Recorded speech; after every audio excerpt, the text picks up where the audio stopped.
Dede, perbaiki sholatmu agar hidup kita menjadi baik. Ya, Sholatnya udah baik nih mah.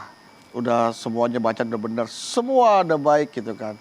Tapi ujian terus-menerus ada dalam hidupnya tuh ada tuh mah.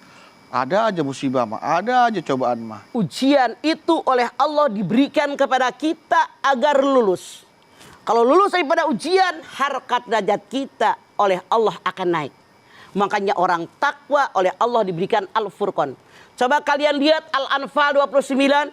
Ya ayyuhalladzina amanu in tattaqullaha yaj'al lakum furqana. Hai orang yang beriman, kalau kamu orang takwa, aku berikan kepada kalian Al-Furqan, pembeda.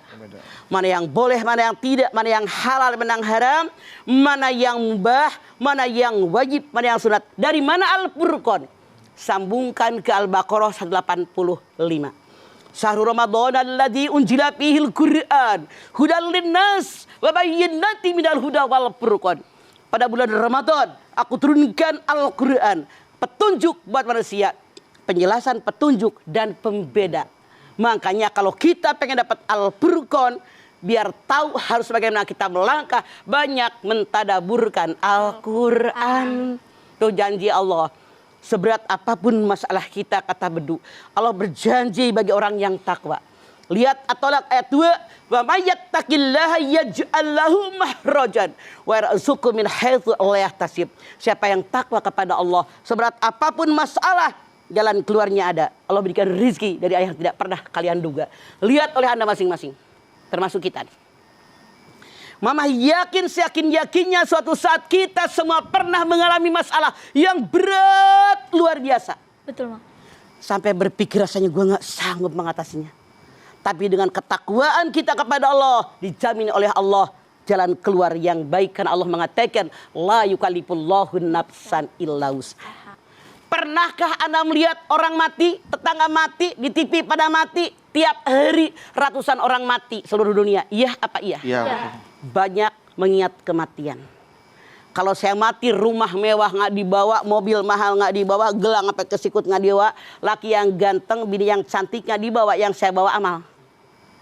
Makanya Allah berfirman dalam Ali Imran 102, hai orang yang beriman bertakwa kepada Allah, jangan mati kecuali dalam beragama Islam. Jadi banyak mengingat kematian. Kalau ngomong Allah ridho nggak, dosa nggak?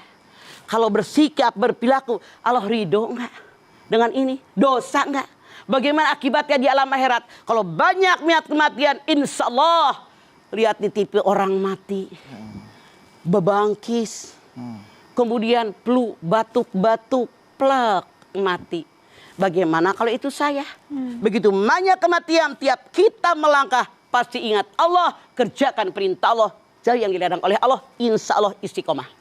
Innal ladina qalu rabbunallah summa istaqamu fala khaufun alaihim walahum yahzanun. Al-Ahqaf 13. Orang yang mengatakan saya sudah beriman kepada Allah, istiqomah dengan imannya, kata Allah jangan takut, jangan khawatir, Allah bersama dengan kalian. Itu janji Allah. Kalau Allah berjanji tidak pernah mengelak dari janjinya. Baik, Ma. Nah, Ma, bicara tentang sholat yang bolong-bolong.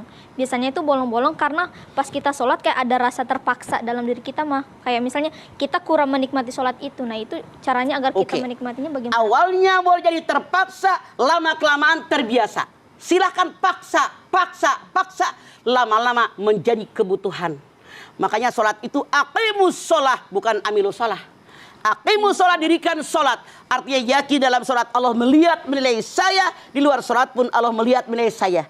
Kalau hanya amilus sholat, hanya menggugurkan kewajiban. Sholat dikerjakan, habis sholat emang gue pikirin. Laksanakan, aqimus sholat, yakinkan. Semuanya akan menenangkan hati. Rasulullah kalau punya masalah, Bilal cepat azan. Untuk kita berzikir, menenangkan hati kita. Karena inna sholata tanha anil fahsya'i wal munkar. Sholat itu mencegah perbuatan keji, mencegah perbuatan munkar. Kalau sholatnya aqimus sholah, mendirikan sholat. Iya. Nah ini mas supaya kita sholatnya pahalanya nggak gugur mah, pulang dari masjid bisa habis sholat terus tiba-tiba ada ngeliat tetangga atau teman kita yang tidak sholat, terus dalam hati suka tercetus terlintas, bukannya sholat main-main. Nah Itu kan jadi merasa kita paling itu mengurangi paling pahala kita. Itu mah. Jangan songong, maaf dalam tanda kutip, yang rajin sholat aja belum tentu diterima. Boleh jadi, maaf, jangan merasa gue hebat. Ada orang yang ibadahnya ibadah sholat malam selain sholat wajib. Hebat, luar biasa. Tapi ada orang yang tidak bisa sholat malam. Banyak sedekah. Ada orang yang gak sempat dia sedekah. Di mana-mana dia zikir kepada Allah. Ada lagi orang yang sebetulnya sholat malam kagak, sedekah kagak, zikir kagak, boleh jadi banyak puasa sunat. Ada lagi orang yang barangkali sholat malam kagak, sedekah kagak, zikir kagak, puasa sunat kagak, tapi banyak nolongin orang. Tetangganya yang aki-aki, yang nini-nini, mungkin sama anak kecil tetangganya ngasih permen, yang nggak seberapa, mungkin orang nyebrang diseberangin. Banyak amal baiknya ya, Mak. Betul.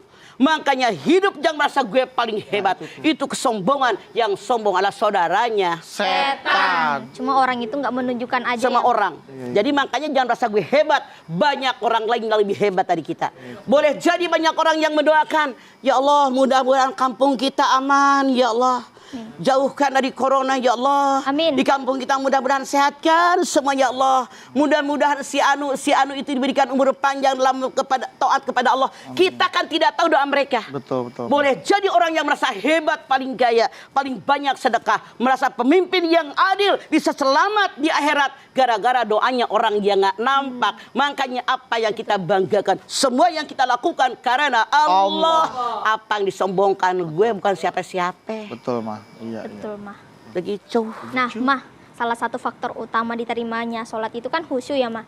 Nah, agar kita sholatnya khusyuk gitu gimana? Makanya itu susah Satu. banget, Mah. Mah.